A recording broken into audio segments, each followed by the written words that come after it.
Hello YouTube and welcome to another video. In this one I'm going to be doing some more work to the supercharger intake manifold and I'm quite happy with the progress. This intro is actually being filmed after I've finished editing the video, and the reason why I'm doing that is because I actually hurt my hand quite badly during the making of this video. The reason why I'm telling you this, two things: my hand is okay, it's going to be perfectly fine in a couple of days. And also, as an excuse, I struggled a little bit with editing the video because I could only use my left hand to edit. I'm sure you will enjoy it nonetheless. It's not like I do any kind of crazy editing with my videos anyway. Unfortunately, I didn't get the actual cause of the injury on film. My hand is going to be okay. No need to worry about it. It's going to take a couple of days, but I will say this: do not wear gloves when you're working around a lathe. Let's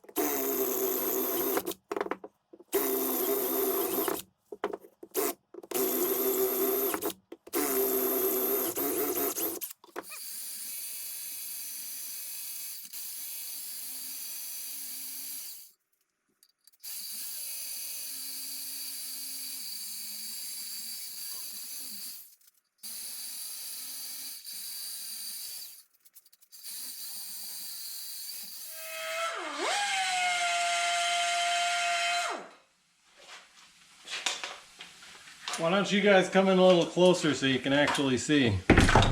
I know it's noisy and scary, but come on over.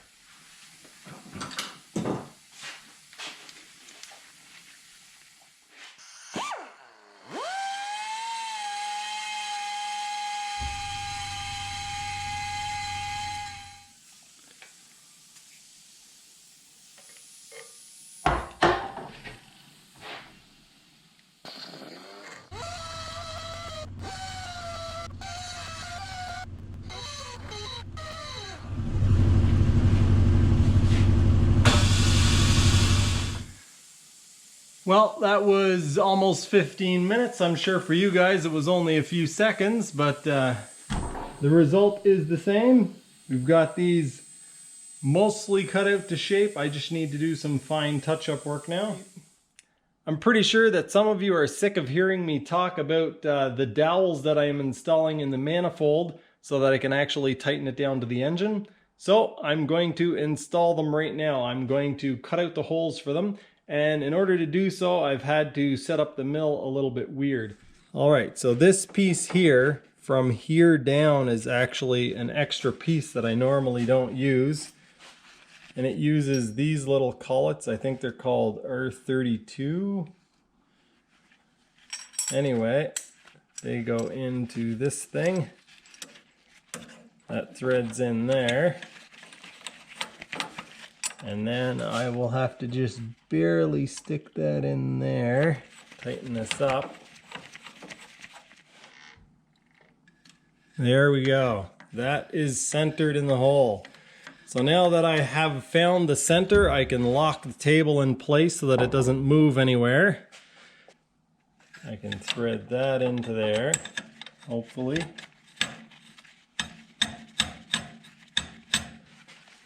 And then put the 1/2-inch end mill in.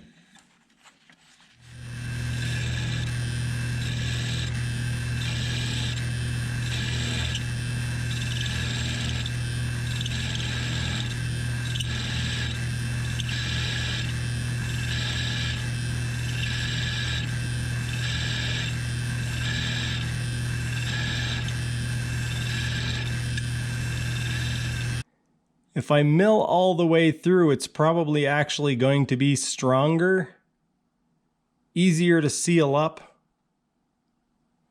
That's what I'm going to do. I'm going to mill all the way through with the 1/2-inch hole, and then the dowel will go all the way through this hole.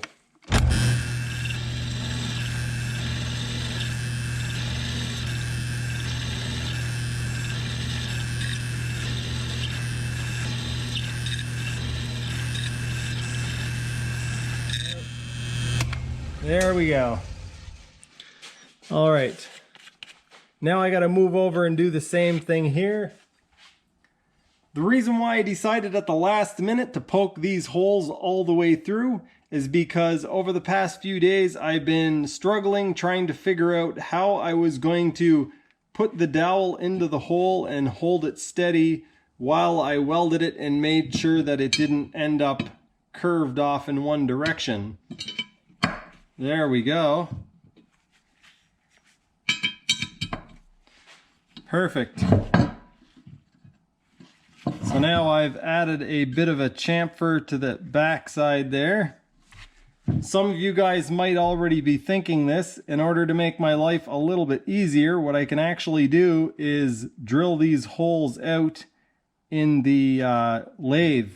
But what I'm going to do is I'm not going to drill the holes all the way through. What I'm going to do is I'm going to start drilling from this side, say 3 inches deep. And then I'm going to leave this last bit untouched. And the reason why I'm going to do that is because I'm going to be welding this on, and I'm going to be welding around here. I can put a lot more heat into it if it's solid aluminum. It is another day, and I am about to measure this out so that I can cut out the piece of material for it. I'm going to cut it a little bit on the long side because I'm not sure what I'm going to do about fastening it on this end, and I know that I have to make a bend on this end. If I screw it up, I want to have enough material so that I can trim a piece off. I was just thinking to myself, before I actually cut out this piece, what I'm going to do is grind some of these welds down. I was going to leave them that way because they don't really affect flow too much and they're going to be inside the manifold. The reason why I'm going to grind them down is because it's going to make it a whole lot easier to calculate or to figure out how to make the cut over the top of here. So the piece that actually goes on here, this is a very rough cutout, but the piece that goes on here is going to be shaped something like that. All right, I've got the basic shape cut out and I've cut it the wrong size. I have the piece cut out. It took me 2 attempts to get it cut out because I was distracted by my cat and I cut it 115 the first time instead of 135. This is just going to be a rough marking.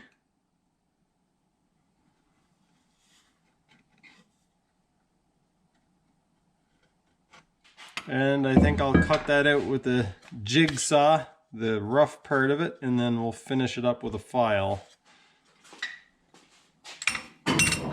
All right, I'm gonna set this here.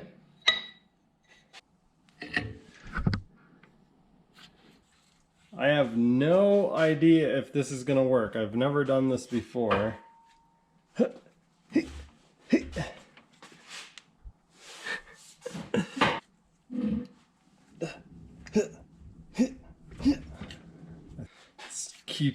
Keep trying.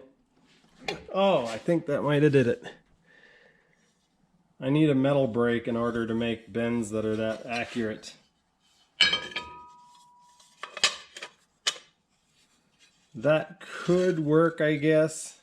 I've decided that the next step is going to be welding these dowels in place. To make my life a little easier, I actually put them back into the lathe and I put a knurl on the end of them.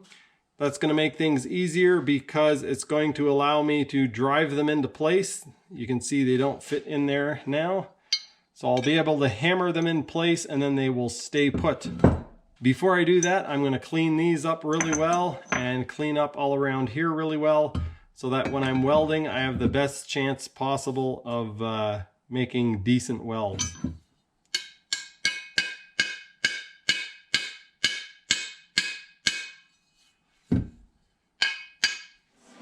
All right, people, is today going to be a good welding day or a bad welding day?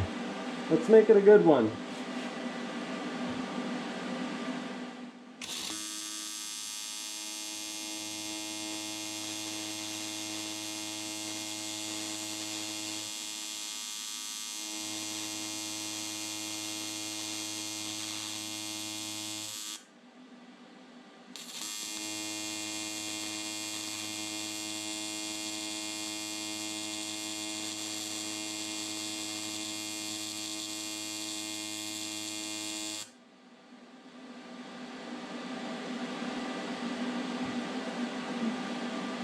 So far, so good.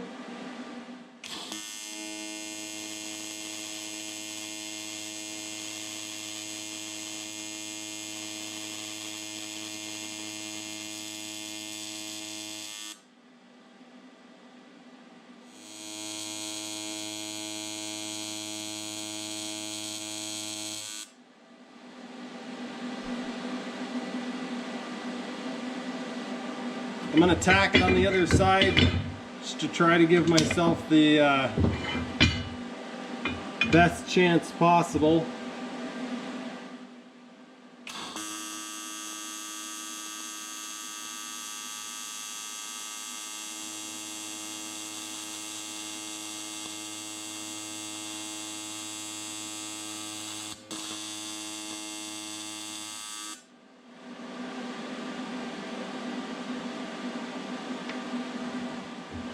I have no idea how am I gonna be able to weld down in there? Oh man, that's gonna be a bit of a mess.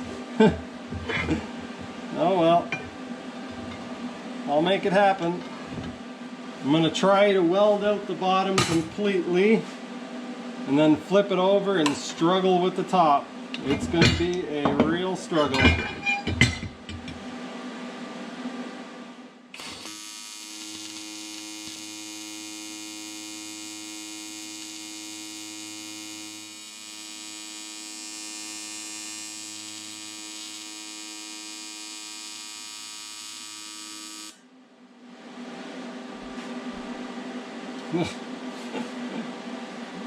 That's a lot of heat, folks. These welds turned out really well. I'm quite pleased with those. Now the tricky part is going to be doing in around this edge, this backside, because I'm gonna have to stick my electrode way out in order to actually get down in there. So what I'm gonna try to do is start here and work the puddle around, and then maybe start here and work the puddle back this way. Tungsten nice and sharp. I doubt the camera can pick that up. The maximum amount of stick out that you're supposed to have is the opening of the cup itself. 11 millimeters, so 7/16. Let's see if that'll be far enough. I think it will be. That's a lot further than I normally run it out. That's gonna make it a lot easier. While I'm waiting for that to happen, I've actually kind of marked off where these holes are gonna have to be. I'm gonna go ahead and drill some holes here and see if I can get this to line up at all.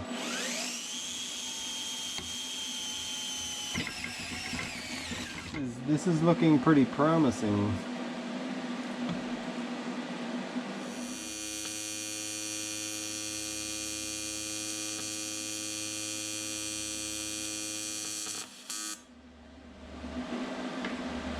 It's going to work, but I need to be careful to dab into the puddle.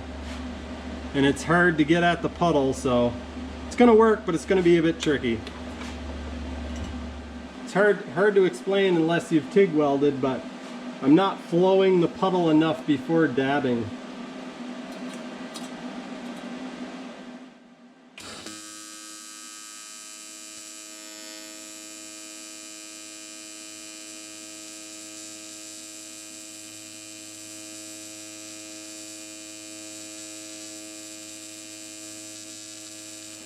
I've found a way to reposition the workpiece that I think it'll work better. At first I'm going to come up through here like this. I can get around to about here, I think, and then I'll come up through the top and do the tops of both of them.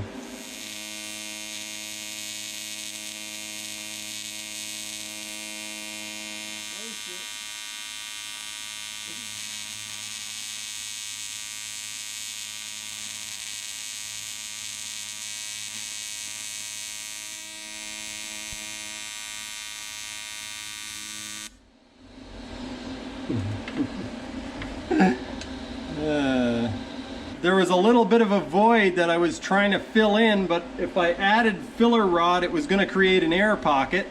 And so what I did is just pushed on the pedal to get the heat to go deeper, and it did go deeper, but it just all of a sudden started melting right through the dowel. So I had to add a bunch of filler rod really quick.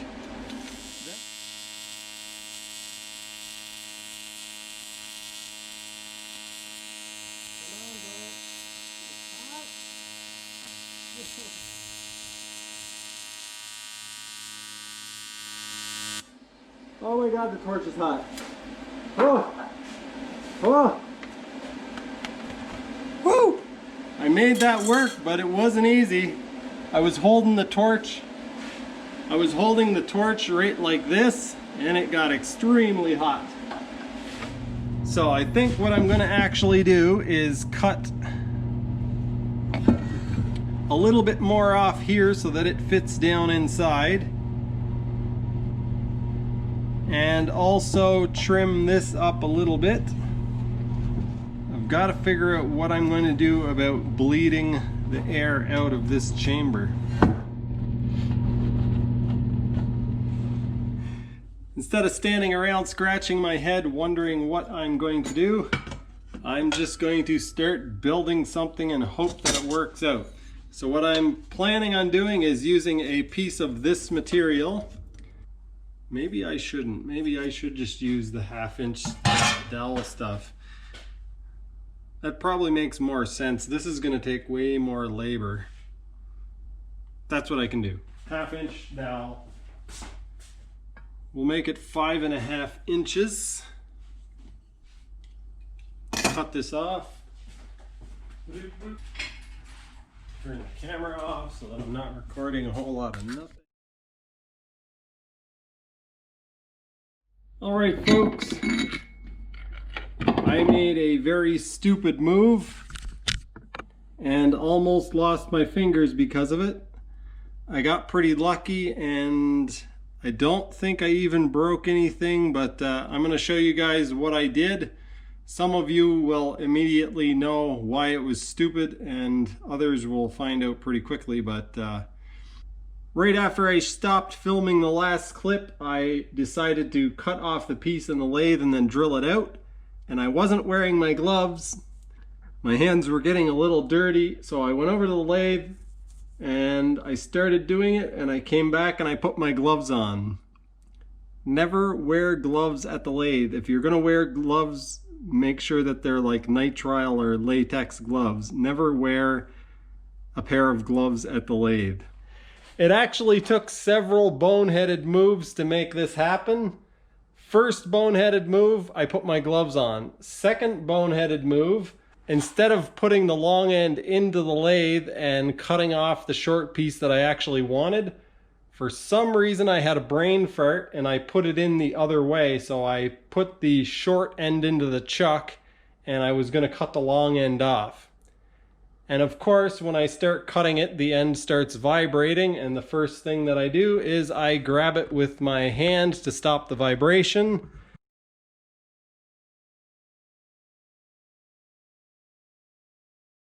And my glove got wrapped up in the lathe. It almost ripped my fingers off. I pulled hard enough that it ripped the glove clean off of my hand. But here's the glove as it came off my hand. So the glove has rubber palms on it, and as soon as I touched the rod, it tightened my grip. And it basically, I couldn't let go. It wrapped the glove around, and yeah, I'm very lucky that I didn't do more damage. And to top it all off, I ended up damaging my workpiece. The lathe seized up, so I don't know. Yeah, it's free now, so I must have just bent the rod enough that it caught in this. But yeah, I have enough material to make another one, and my hand isn't, yeah, it's not going to function properly for a couple of days, but yeah, I'll be fine.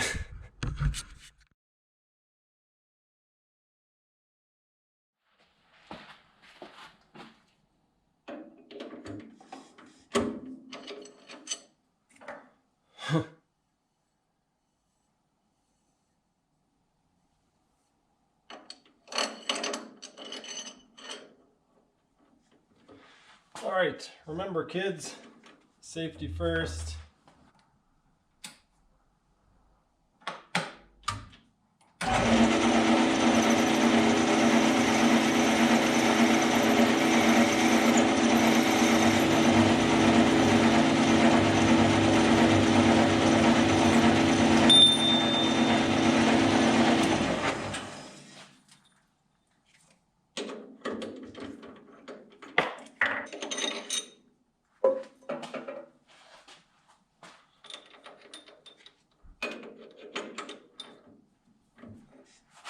I am Aster, a robot.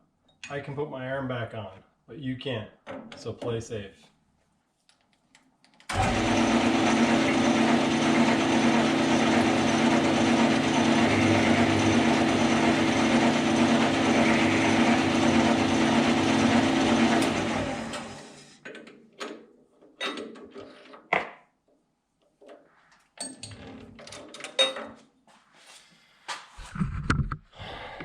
All right, YouTube, I was hoping to get a little bit more done, but yeah.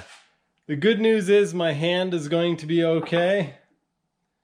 I don't have full use of it. I have to go ice it again. But yeah, the hand is going to be fine. So, I don't know how well I explained it before I almost ripped my hand off, but what I'm going to do in this corner, I'm going to drill a hole through here. I might actually shave this down in the mill a little bit just to make it lower profile, but what I'm going to do is I'm going to drill a hole in here to that water jacket. I'm then going to use the lathe to drill a hole out in this, and this dowel will go through into the water jacket, be welded in there, and then it's also going to pierce through this. So there will be another hole like this here, and it will pierce through here and be welded in here. And then I'm going to make a water jacket that goes on the outside of this surface. That way, the charge air from the supercharger will be cooled when it hits this right before it goes into the engine. So yeah, that will definitely be good. I think I already mentioned it, but I've got some tricky welds ahead of me. I'm going to have to figure out a way to fill in these spots. I'm going to have to be able to weld around the backside of these. I hope you guys all enjoyed this video. Remember, don't use gloves working around a lathe. It's very dangerous. Yeah, I'm pretty lucky that I got away with only some swollen digits. It pretty much ruined this piece of metal. You can see it has a big bend in it. That bent from the pressure of my fingers. I guess a little bit of damaged material should be the least of my worries. I still have a partly functioning hand and it'll be good in a couple of days, so that is the main thing. I'm going to go in the house now, ice my hand, and edit some video.